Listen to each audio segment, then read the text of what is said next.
Hi friends, welcome to my channel. இன்றைக்கி நம்ம சேனலில் வாழைக்காய் வச்சு ஒரு சூப்பரான ரெசிபி தாங்க. வாழைக்காய் கோலா உருண்டை செஞ்சுருக்கேன்.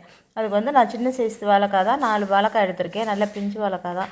அதை வந்து நான் இட்லி பாத்திரத்தில் வச்சு ஆவியில் வச்சு வேக வச்சு எடுத்துக்கிறேன். ரொம்ப குழஞ்சிடவும் கூடாது, அதே நேரம் கொஞ்சம் வேகாமல் இருந்துடவும் கூடாது. கவனமாக பார்த்து எடுத்துக்கோங்க.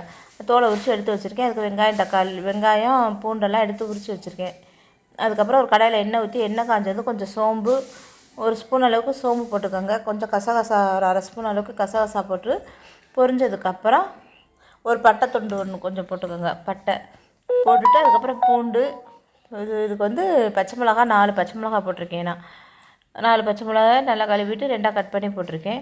அது வெங்காயம், சின்ன வெங்காயம் ஒரு 10 சின்ன வெங்காயமும், கொஞ்சம் பெரிய வெங்காயத்தில் நான் ஒரு 2 மீடியம் சைஸ் வெங்காயமும் கட் பண்ணி சேர்த்துருக்கேன்.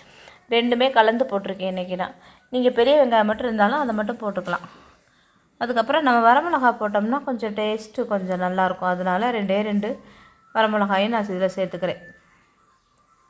சேர்த்துட்டு இது எல்லாத்தையும் இந்த கொஞ்சம் தான் எண்ணெய் ஊற்றிருக்கேன். எண்ணெயிலே நம்ம நல்லா வதக்கணும்.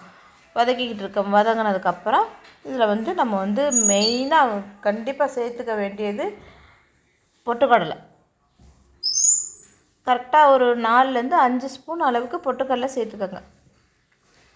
அதுதான் அது பொட்டுக்கடலை நம்ம கரெக்டாக சேர்த்தோம்னா தான் இந்த உருண்டை வந்து பிரியாமல் வரும்.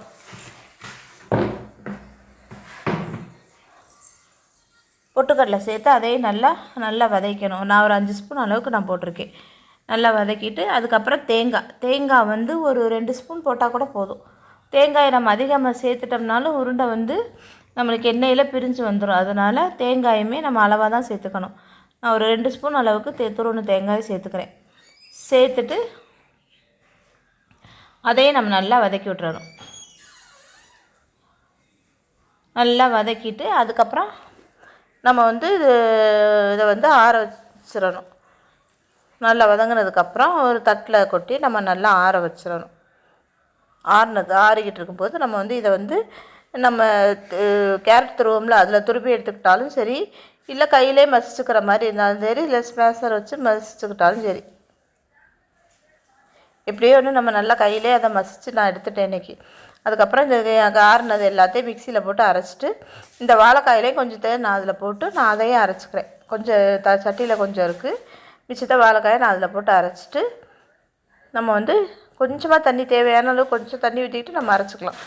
அரைச்சிட்டு இதில் சேர்த்துட்டு இந்த வாழைக்காயோட சேர்த்துட்டு தேவையான அளவு உப்பு போட்டு மல்லித்தலை தூவிட்டு மல்லித்தலை கொஞ்சம் அதை தூவி அது எல்லாத்தையும் நல்லா பிசைஞ்சுக்கிட்டு நம்ம இந்த மாதிரி உருண்டை பிடிச்சி எடுத்துக்கலாம்.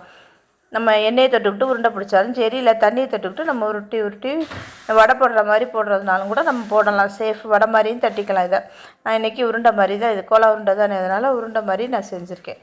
ஈவினிங் ஸ்நாக்ஸுக்கும் நல்லாயிருக்கும், நம்மளுக்கு சாப்பாட்டுக்கும் நல்லாயிருக்கும். சாம்பார் சாதம், ரசம் சாதம், தயிர் சாதம் எல்லாத்துக்குமே நல்லாயிருக்கும். இதை வந்து அடுப்பை மீடியம் ஃப்ளேமில் வச்சு நம்ம வேக வைக்கணும். நல்லா எண்ணெய் காஞ்சவொன்னே தான் போடணும். இந்த மாதிரி நல்லா பொன்னிறம் ஆனவொன்னே எடுத்துக்க வேண்டியதுதான். இதை நம்ம இந்த ஷேப்லேயும் போட்டுக்கலாம். நம்ம எப்படி வேறு எந்த ஷேப்பில் வேணாலும் நம்ம போட்டுக்கலாம். புதுசாக மண் சட்டி வாங்கியிருக்கேங்க, அதுதான் அது அங்கே வந்து சோறு வடித்த தண்ணி ஊற்றி வச்சுருக்கேன். அதுக்கப்புறம் அவ்வளோதாங்க, மிச்சத்தையும் நம்ம வந்து போட்டு எடுத்துகிட்டு மொத்தத்தையும் காமிக்கலாம். கொஞ்சம் கொஞ்சமாக தான் போடணும். நம்ம சின்ன பாத்திரத்தில் தான் நான் எண்ணெய் ஊற்றி வச்சுருக்கேன். இது அதனால் கொஞ்சம் கொஞ்சமாக ஒரு 7 8 அந்த அளவுக்கு தான் போட முடியுது. அந்த மாதிரி போட்டு நான் 4 பேச்சாக போட்டு எடுத்துகிட்டு மொத்தத்தையும் காமிக்கிறேன். இதே மாதிரி ஈஸி தாங்க, என்ன கஷ்டம் இருக்குது? ஒன்றுமே கஷ்டம் கிடையாது. நல்லாவும் இருக்கும் சாப்பிட்றதுக்கு. நம்ம சாப்பிட போகிற நேரம் சூடாக செஞ்சு சாப்பிடும்போது நல்லா டேஸ்ட்டு நல்லாயிருக்கும். இதே மாதிரி நீங்களும் வாழைக்காய் வச்சு கோலா உருண்டை செஞ்சு சாப்பிடுங்க. தேங்க்யூ.